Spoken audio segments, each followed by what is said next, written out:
Welcome to another Gran Turismo Sport Qualifier tutorial. This time around we have some N300 cars around Brands Hatch Indy, and I'll go ahead and start this here. This ain't actually my best lap because my best lap I ran during the live stream, so the only footage of that I actually have is from the live stream, which don't look nearly as good as the direct capture from the PS4. But this lap is a 273, my best lap is a 234, so it ain't a huge difference. I think they're pretty much the same lap, just the 234 was a little bit, cleaner or whatever, a little bit more just done better all around. Pretty much what I did here is about the same as I did with the 234. So I'll go ahead and show you how I did it with this lap, because they're about the same and I don't actually have the 234. But either way, it's still second on the leaderboards, no matter how you look at it. 273 would still be second, man. The 234 is second. So let's go ahead and get this started, folks, so y'all can see what I did, and maybe y'all can do what I did even better. Start off, the most important thing is I am not in the Lancer for this one. I am in the Audi TT.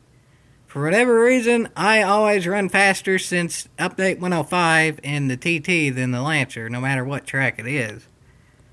I don't really know why. I know the Lancer got nerfed. I do know that, so that's technically why. But I don't know why I necessarily run faster when most people don't in the TT. But nonetheless, I do. And, well, I run pretty cotton picking fast. Again, I'm second on the leaderboard, so I'm no slouch at this. So, let's go ahead and get this started. And remember, this is the TT. I don't know as much about the Lancer. On this track, I'm like 0.4 of a second slower in the Lancer and even less consistent. So anyway, this is for the TT, and let's go ahead and get started. To start off, run up to your best lap. Go on the outside here so you can get as much momentum in. And then once you're on the outside, start carrying your car towards the inside there. Make sure you do get to the inside. I recommend not using the rumble strips on your run up to your best lap, because actually that will slow you down a little bit, because the rumble strips pretty much equals grass. If you're going to hit the rumble strips, more likely than not, you're going to hit the grass, and the grass will slow you down. And you don't want to actually go too far in either, because that's a penalty. So anyway, that should pretty much naturally carry your car out towards this line, as long as you are turning fully right there. And then this is a pretty easy part here, just nice straightaway to the line here. You should be on a good lap and good momentum if you're carrying about 109 at the line. And that's pretty much the most I've ever seen. I don't know what the Lancer does, but for the TT 109 is I think the best you're going to get. As for braking, do it at 114.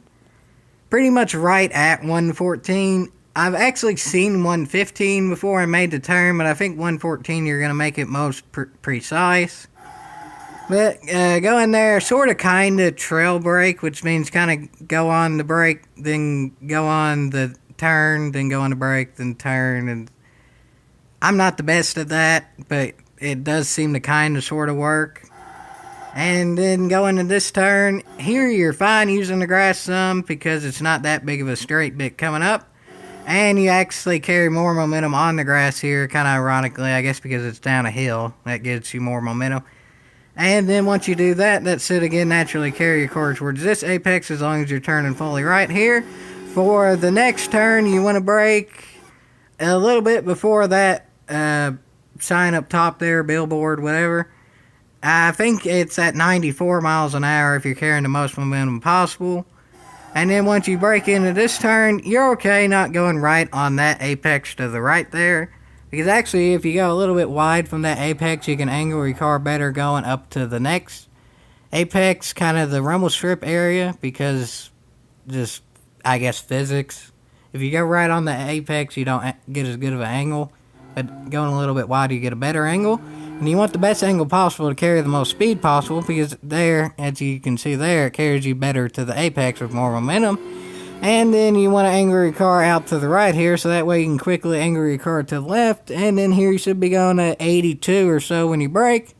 When you start angling your car left again, go a little over 60 when you get to there. And then by the time you're to the apex, you should be going about 63. And then that again should naturally carry your car towards this rumble strip. For this rumble strip, it's actually okay to touch the grass a little bit, but just try to get out of the grass as quickly as possible because you do want to carry a whole heck of a heap momentum through here. So that means you want to go as out wide as possible, but you also don't want to get in the grass, so that does kind of minimize momentum. So this is definitely a toe of the line place. So just practice that to the best you can, toe of the line. Definitely do not go wide by this point, because if you go much wider than I did there, it's a penalty. So definitely be on the track by that point. And then for this turn, stay on the far right line here. And then it's actually okay to use that little bit of a, I don't really know what you call that. That's not necessarily a rumble strip, I guess, but that's okay to use there. Use that so you can get wider there and then start angling your car towards the next turn here. You do not want to use the rumble strips much here because that kind of makes your car go all squirrely. And as for speed, go about 90 or 91 is the max I think I've ever made this turn. Actually, I think that might be where I got a 234 compared to 270 Furious. I think I was able to go 91 on my best lap, where I only went 90 here. I think that might have been what did it. So remember 91 through here, and you're going to make it fine, because there I actually went a little bit in more than I could have here. I could have used a little bit more of the grass without a penalty. And then for grass in general, it's okay to use there, so that way you can get more of an angle out. And then it's okay to angle out here pretty much as far as you want to go, because it seems like what I've noticed, the best lap you're going to get is actually doing sort of like the run-in lap. Is angle your car out, then angle your car in. Here it's okay to use the rumble strips a little bit, but still not too much, because momentum is still a nice thing to have through here.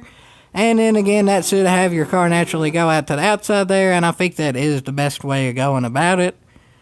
So that way you can carry more momentum to the line, but unlike the run-up, for this one you want to stay on the far inside, so that way it's the least distance traveled possible, and then run to the line here, and you should pretty much have as good of a lap as you're going to get.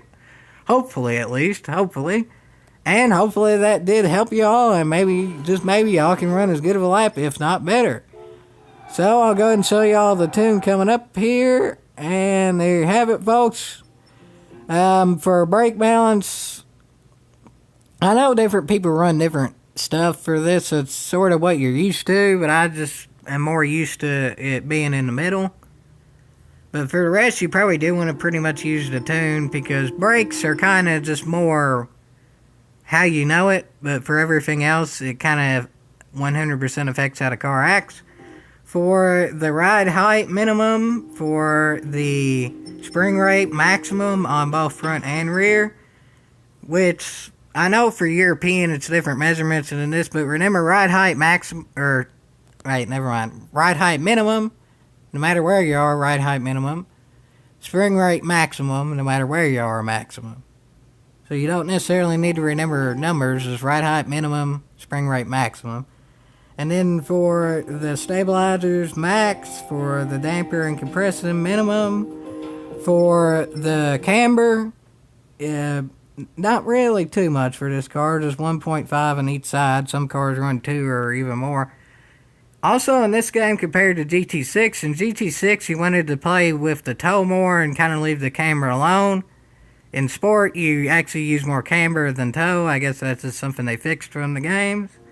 So toe 0, camber 1.5. For up next is the downforce, which this car doesn't have any. For the differential, 5 for the brakes, 32 in front and 60 in the back for the torque, and the actual like starting or whatever it's called, like the initial.